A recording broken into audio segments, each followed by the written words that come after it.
It's been 1 year since the BC government decriminalized certain types of drugs, like heroin and cocaine. Decriminalization was put in place to help address the toxic drug crisis in BC. More than 2,500 people died just last year. But the policy has also spurred complaints from the public, and some people are asking for decriminalization to be reversed. Andrea Woo is a Globe reporter in Vancouver. She won a national newspaper award for her sustained coverage of the toxic drug crisis. Today, she's here to explain what effect decriminalization has had 1 year in, the politics around it, and what else we could be doing to stop overdose deaths. I'm Menaka Raman-Wilms, and this is The Decibel from the Globe and Mail.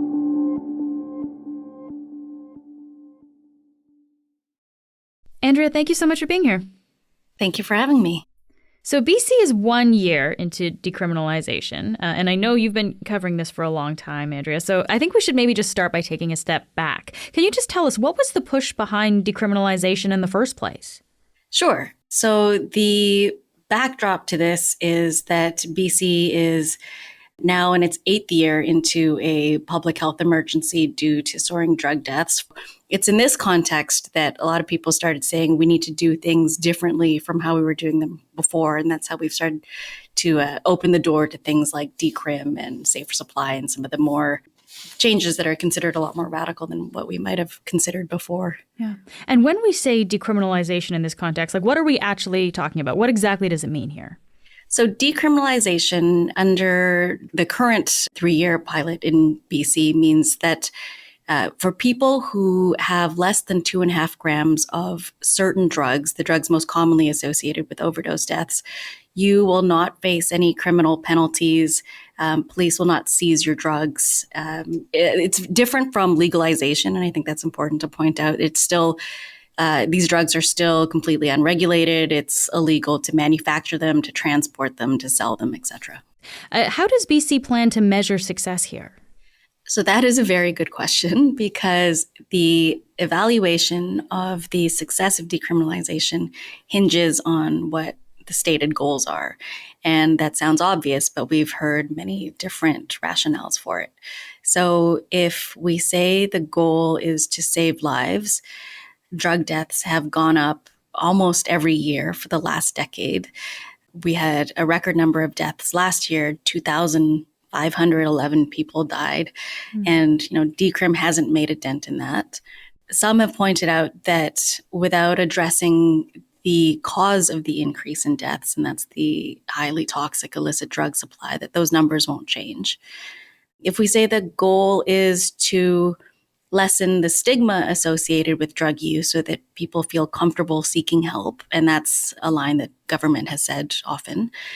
BC government says that about 4,200 adults accessed bed-based treatment and recovery services in 2022-23, and that's up from 3,700 the year before. Can we attribute that to decrim? We can't really say.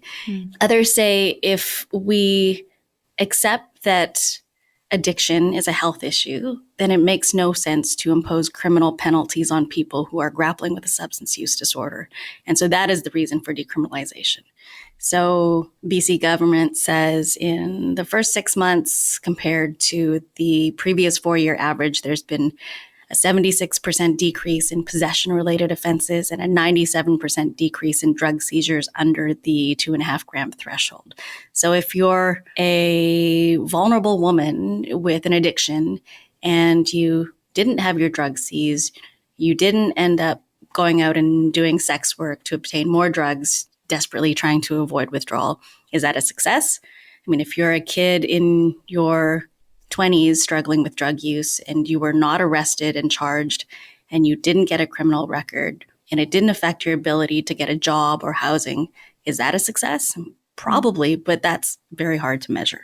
Okay, so it sounds like, there's a lot of different aspects of this we could look at to kind of assess the success or not. I just want to be clear, though, has the province actually set out a clear measure of success for this program? No, and I think it's been a bit tricky trying to get tangible metrics from them. We know that there are 2 evaluations of decriminalization underway. The province is doing their own, and then there's a separate one, federally funded, based out of Ontario with Ontario researchers. And I don't yet know when we will be seeing the results of that. One thing that you mentioned, Andrea, and one thing that I would imagine a lot of people might look to if we're talking about what success in this program looks like is reducing the number of deaths, the number of overdose deaths. And so after a year of decriminalization, you said that those numbers actually haven't gone down. They have gone up. It's hit a record last year in 2023. Do we have any idea of why? What is driving the deaths is our increasingly volatile, illicit drug supply. Back in 2012, we had less than 5% of deaths that had fentanyl detected in them. And today it's about 85% every year. So the drugs are significantly stronger. There aren't a lot of second and third chances now. There are other drugs like benzodiazepines and animal dewormers and tranquilizers being cut into the drugs now that's really messing with people. And it's also worth noting that the toxic drug crisis is not a BC problem. It's widespread across North America. It's continually driven up deaths in many states and provinces. Alberta, for example, places a big emphasis on treatment, not a big fan of harm reduction measures like supervised consumption, no decrim. Alberta is also on record to have its worst year for drug deaths. So January to October, I believe it was, they had almost 1,700 drug deaths. I believe it was nearly 40% more than the same period the previous year. And that's not to suggest that one model is better than the other, but rather to show how widespread and intractable of a problem this is. I do want to ask you about the response from people in BC to decriminalization. So it's been in effect for a year now. Do we know how British Columbians are feeling about decriminalization now? There has been considerable frustration and concern from the public and from municipalities about street disorder, including public drug use, which some blame on decriminalization.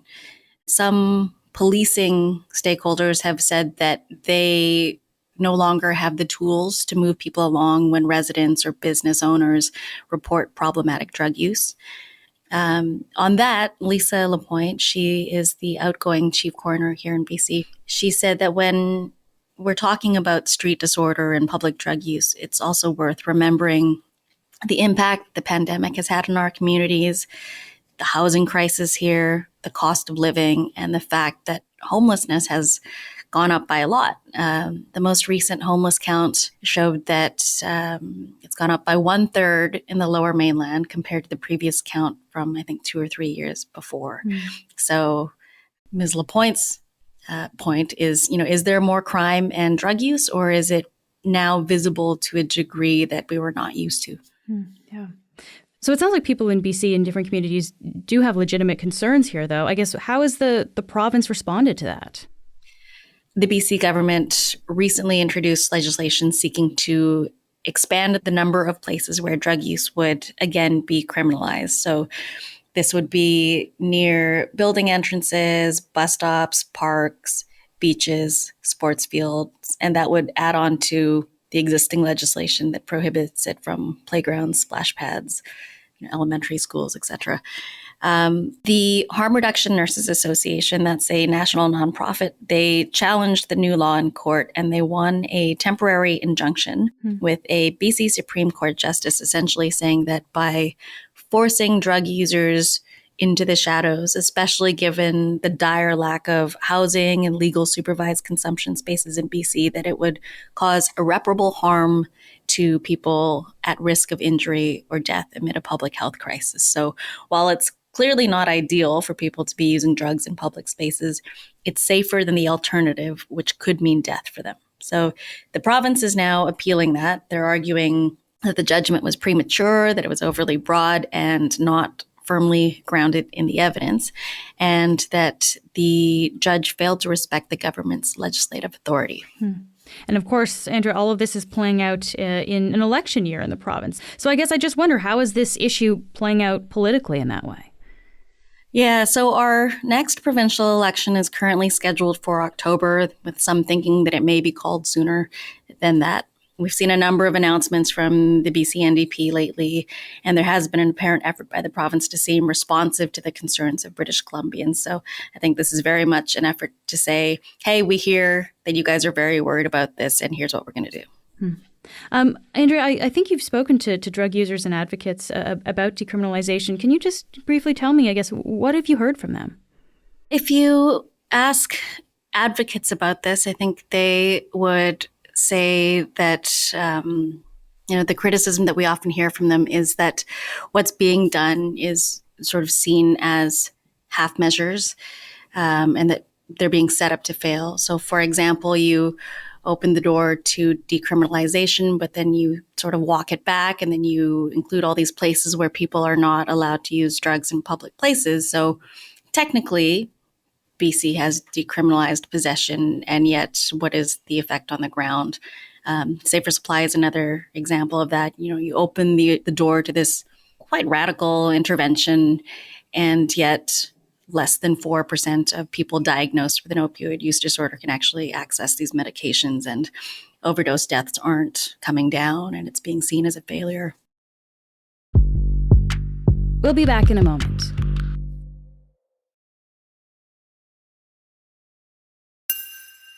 So, Andrea, we've talked a lot about decriminalization. Let's talk a little bit more about Safer Supply, because this is something that we tend to hear about. But maybe we can just lay it out. How exactly does it work in BC? People have some feelings about Safer Supply. Yes. These are pharmaceutical alternatives to the illicit drug supply. And the BC government is actually trying to call it that, to refer to it as that, rather than Safer Supply, acknowledging that there's no drug that's inherently safe. And they moved from safe to safer, and they want to scrap that altogether. It's an intervention that is predicated on the idea that if someone is at high risk of overdose and death from toxic illicit drugs, that a clinician can prescribe a regulated substance instead to either sever or lessen that person's dependence on the street supply, thereby reducing their risk of overdose and death. The most commonly prescribed drug under the program is called hydromorphone. It's an opioid medication that's commonly used to treat moderate to severe pain. So like dental pain, post-surgery pain, cancer pain, etc. And do we have any idea if this is effective in reducing the number of people who actually die from an overdose? So last month, there was the first population level evaluation of Safer Supply programs in BC, and that was published in the British Medical Journal. The research looked at anonymized data from just under 6,000 people with either opioid or stimulant use disorder who had filled a prescription as part of BC's Safer Supply programs between March 2020 and August 2021. And their health outcomes were compared to a control group. And what they found was that people at risk of opioid overdoses who were prescribed at least a one-day supply of a pharmaceutical alternative were 61% less likely to die from any cause the following week. And those who were prescribed a 4-day supply were 91% less likely to die from any cause the following week. The researchers were describing it as the strongest evidence thus far. Yeah, I mean, when you're talking about numbers like the 61%, that seems like a pretty significant change there. So that seems positive. Of course, there has been a lot of criticism of Safer Supply, though, including from politicians. Pierre Poilievre, the federal Conservative leader, has talked about this quite a bit. This is a deliberate policy by woke Liberal and NDP governments to provide taxpayer-funded drugs, flood our streets with easy access to these poisons. So, Andrea, what have health experts said to that? Like, are those concerns legitimate? So there are, I would say, two big criticisms in the public discourse, and Mr. Poilievre's comments there sort of touch on both of them.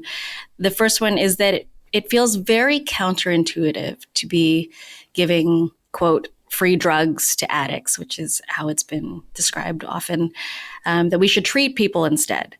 And that it's one of those things that sounds very common sense. And of course, we would rather treat people and have them not be addicted than be giving them drugs and feeding a habit. I think the main point there is that this is not either or.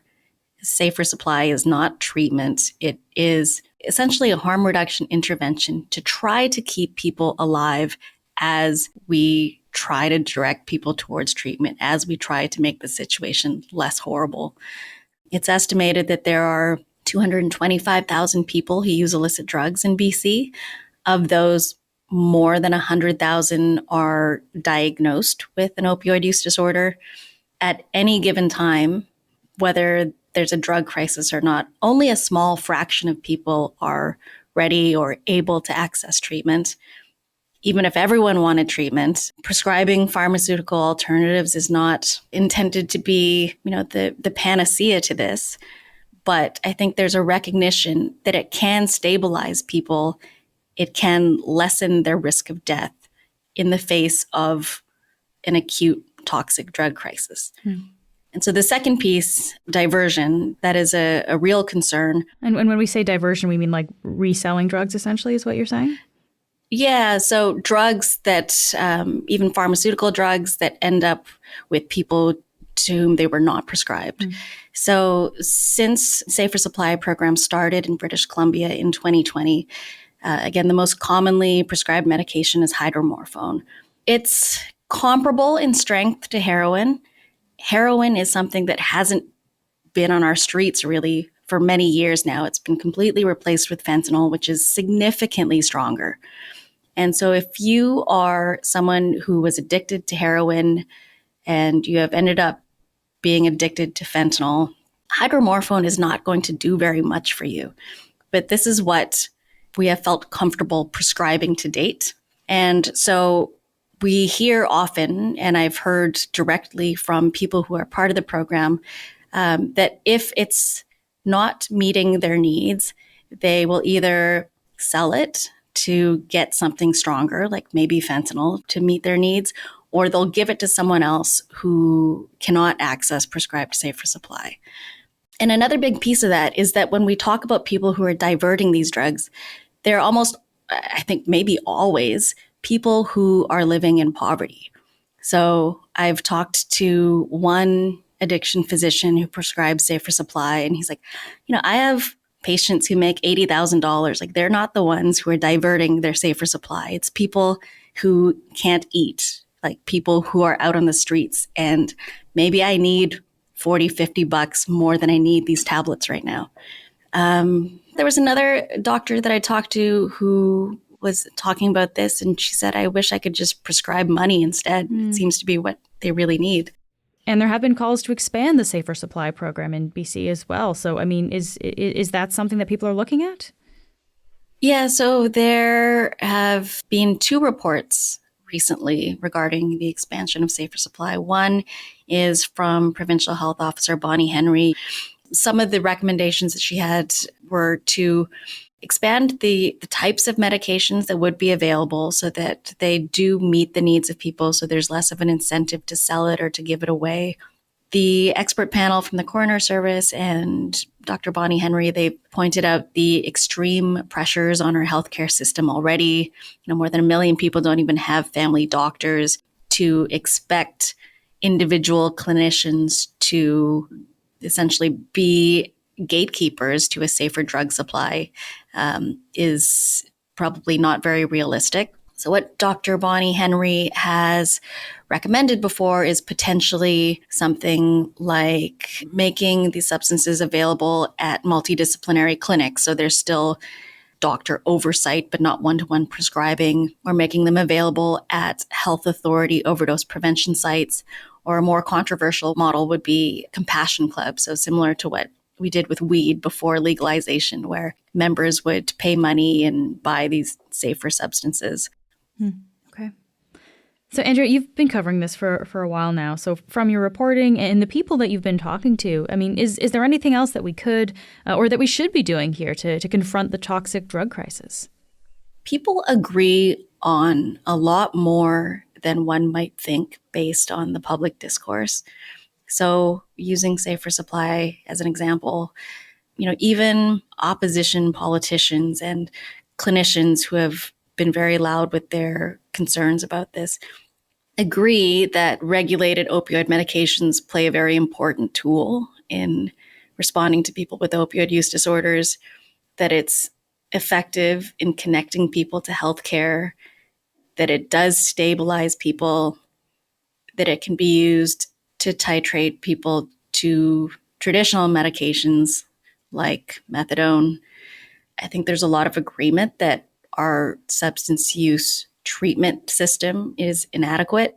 And I think the most important thing that we could do on an issue that is as emotionally and politically charged as this is to turn the volume down and have a really thoughtful discussion, because people agree on a lot more than people might think. Andrea, thank you so much for being here today. I appreciate the opportunity. Thank you. That's it for today. I'm Menaka Raman-Wilms. Our producers are Madeline White, Cheryl Sutherland, and Rachel Levy-McLaughlin. David Crosby edits the show. Adrian Chung is our senior producer, and Angela Pacenza is our executive editor. Thanks so much for listening, and I'll talk to you tomorrow.